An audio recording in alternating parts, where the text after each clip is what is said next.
mathematicians. Today we see one nice part C problem from linear algebra. As usual, this problem contains many interesting uh, facts from linear algebra. These facts can be used in other similar problems in linear algebra also. So, so try to understand each and everything that I am saying. Okay. So what is the problem? Let we denote the vector space over a field F with a basis B.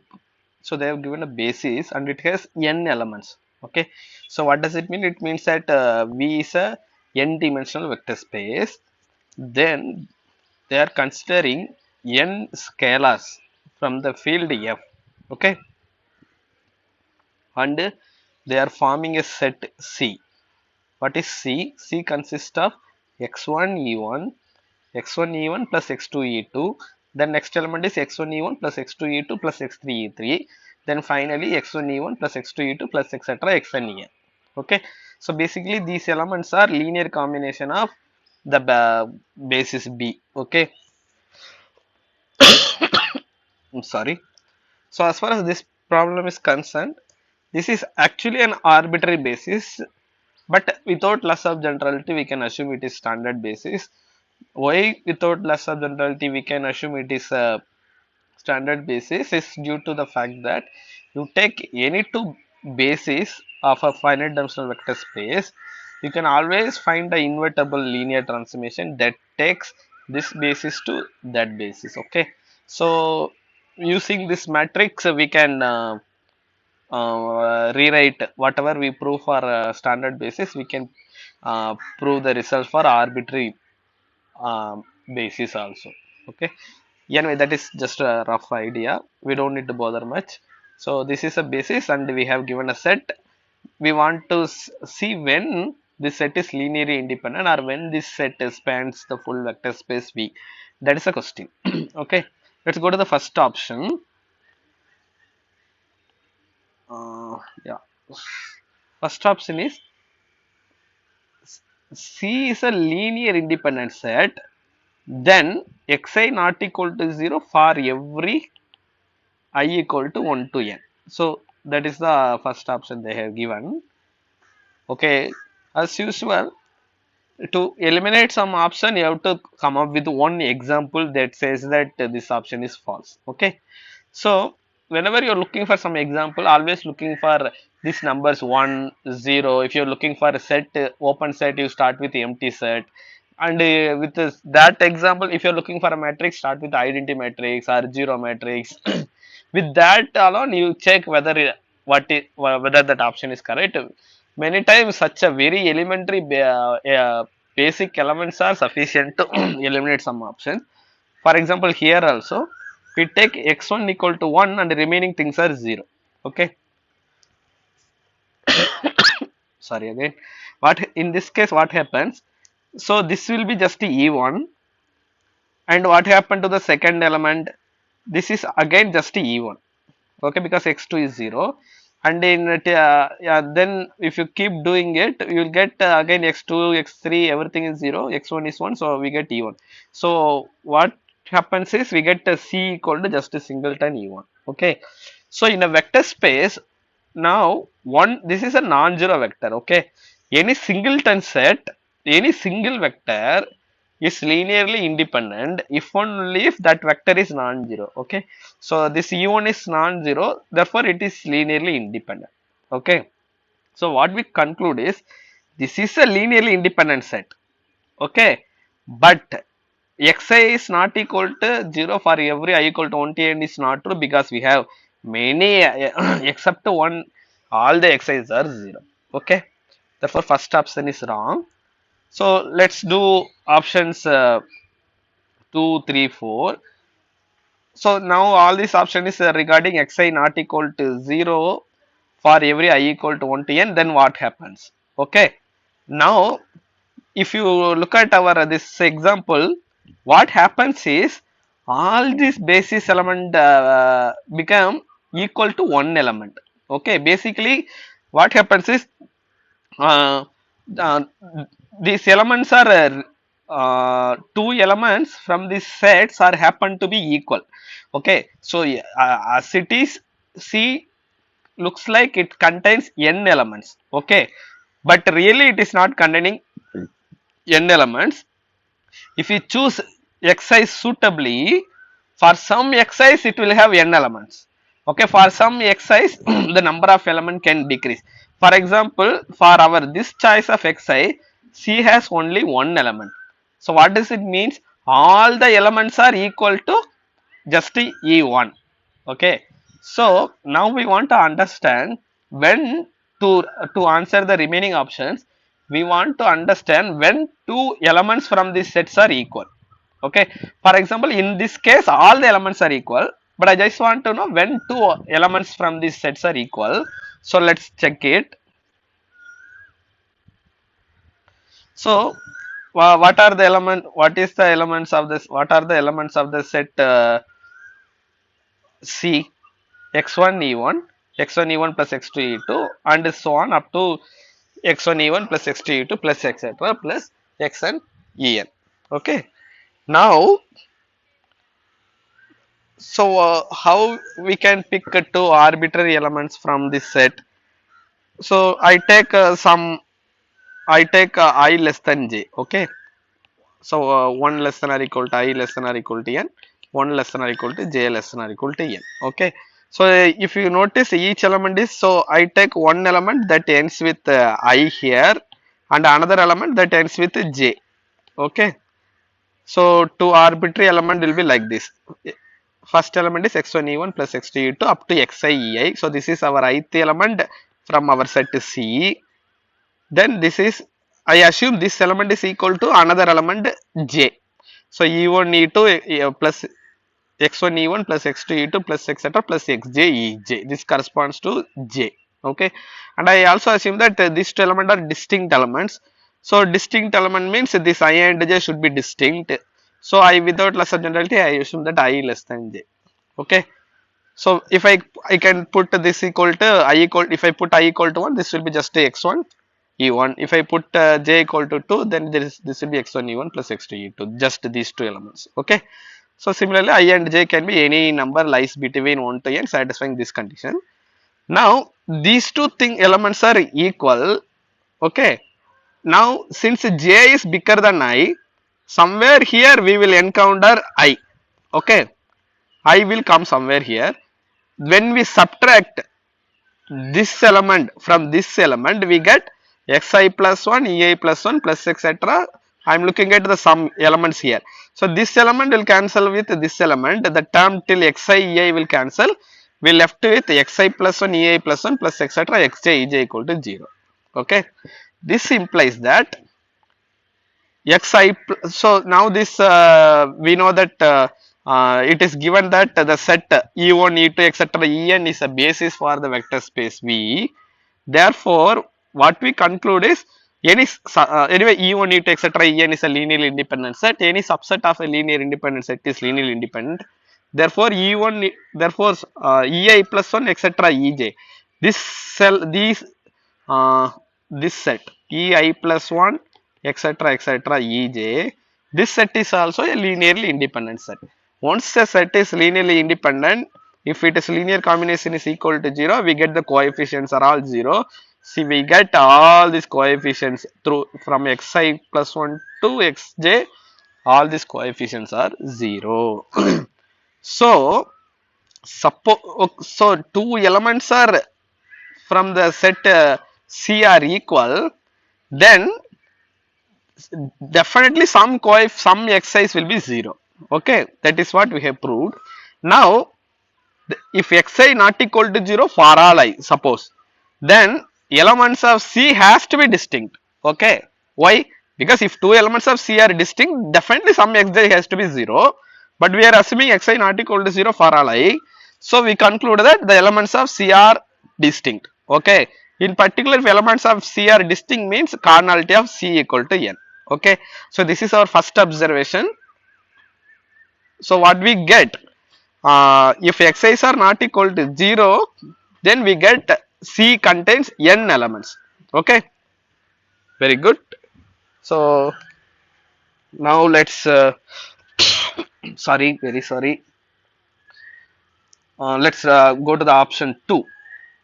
So xi not equal to 0 for every I equal to 1 to n, then C is a linearly independent set. They are saying that this set is a linearly independent set. Okay, so what we know, if xi not equal to 0 for every I equal to 1 to n, then what we know is C contains n elements. That is what we just proved. Okay, so we can assume that C contains n elements. By using that, we prove that C is indeed linearly independent. Okay, so how do we prove it? I'm very very sorry. I'm slowly recovering from COVID, so still cough is there. Very sorry. Okay, given that the vector space V has basis B equal to E1 through En, therefore what is dimension of V? Dimension of V is here. Okay. Now we define a linear transformation T from V to V by so to define a linear transformation from V to V, enough to define its image on the basis. So we define only what is T of E1, T of E2, T of En. Randomly I define what is T of Ei. Okay. So T of Ei will be our ith element of the set Ci. Okay. So T of Ei equal to x1 E1 plus x2 E2 plus etc. Xi. Okay. Or simply x1 goes to, what does this map does? X1 goes to x1 E1. E2, sorry, E1 goes to x1 E1. E2 goes to x1 E1 plus x2 E2, etc. etc. En goes to x1 E1 plus etc. plus xn. That is how the map T is defined. Now, what is the range of the map T? Okay, so now you have defined the map on the basis Ei's. So then the range of this map is defined by images, all these images. Okay, therefore the range of T is spanned by the vectors in the set. So this is image of T of E1, this is T of E1, this is T of E2. I'm sorry, this will be a comma.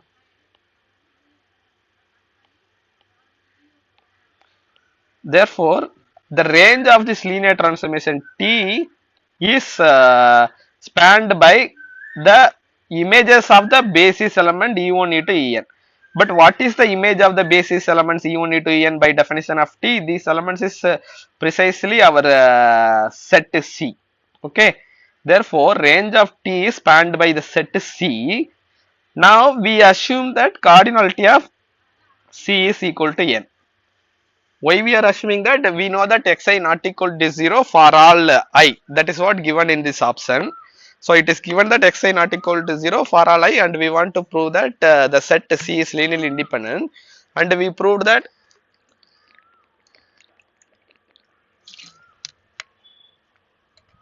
and we have proved that if xi not equal to 0 for all I, then the cardinality of the set C equal to n.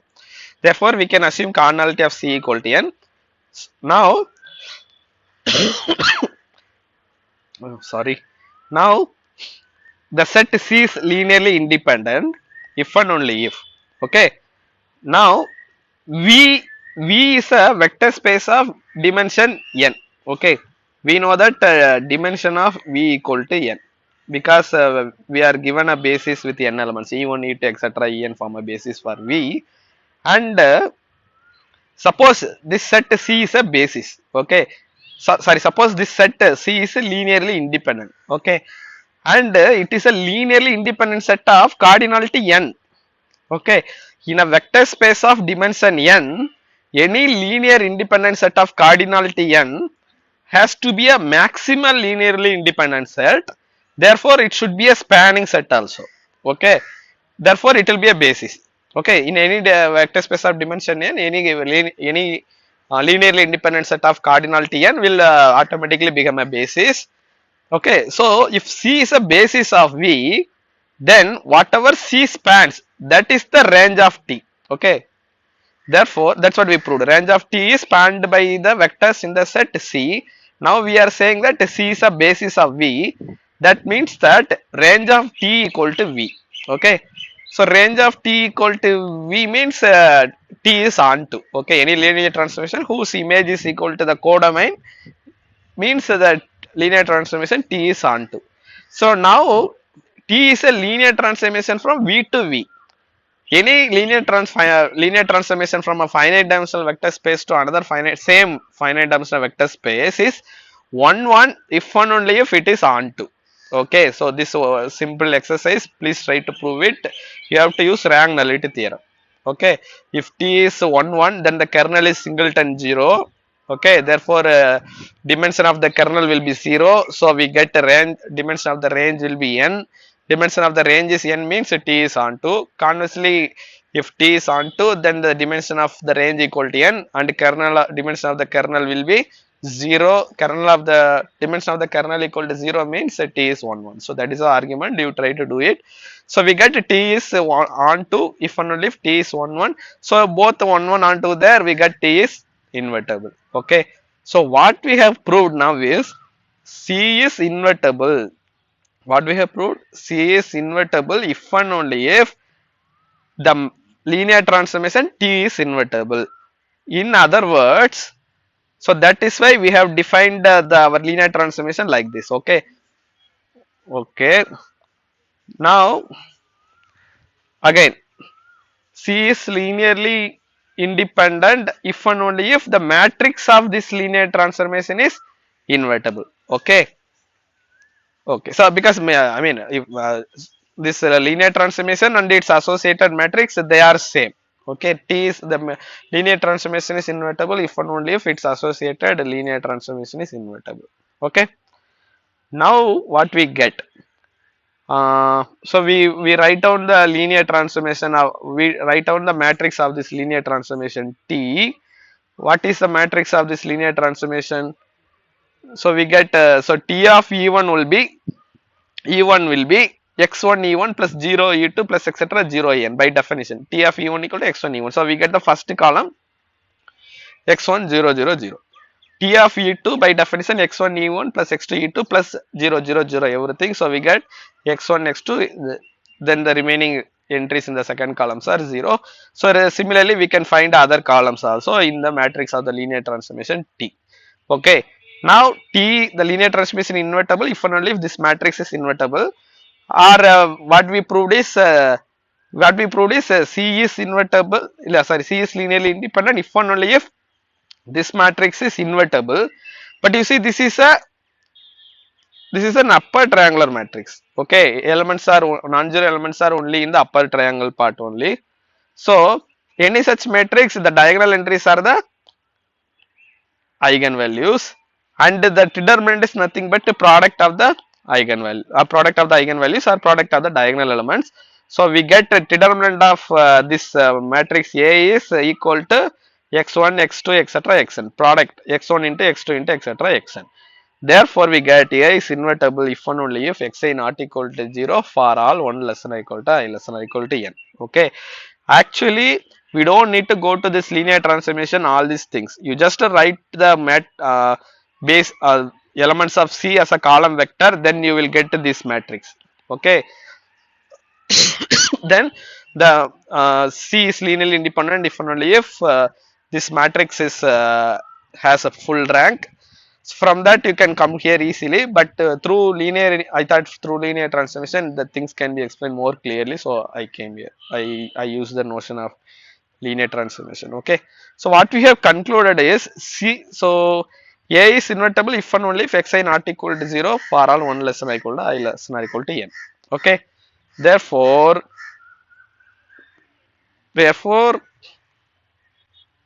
we remember that we have assumed that cardinality of C equal to n. Okay, so if cardinality of C equal to n, and in this case C is linearly independent if and only if xi, if and only if xi not equal to 0 for all 1 less than or equal to I. Okay, I less than or equal to n. What is our argument? C is linearly independent if and only if this matrix is invertible, but this matrix is invertible if and only if xi not equal to 0 for all 1 less than or equal to I less than or equal to n. Okay, so now let's look at the second option. So we just proved that xi not equal to 0 for every I equal to 1 to n. That means that cardinality of C is n.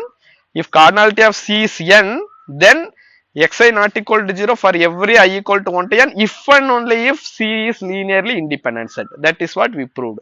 Okay. So second option is correct. We come to the third option. They are saying that the linear span of C is V. Okay. So what does it mean?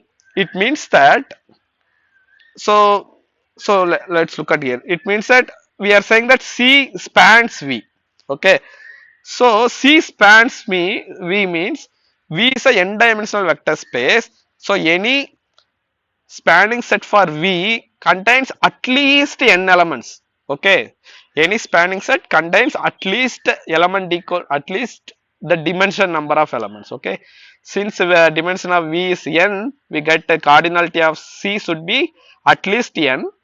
But again, cardinality of C can be at most n. Okay.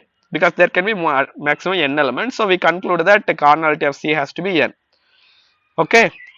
Therefore, suppose if C spans V, suppose this set spans the vector space V, then it has exactly n elements. So it is a spanning set of cardinality n, and n is a dimension. Therefore, it should be a basis. Okay, because it is a minimal spanning set. Any spanning set of cardinality n has to be a basis.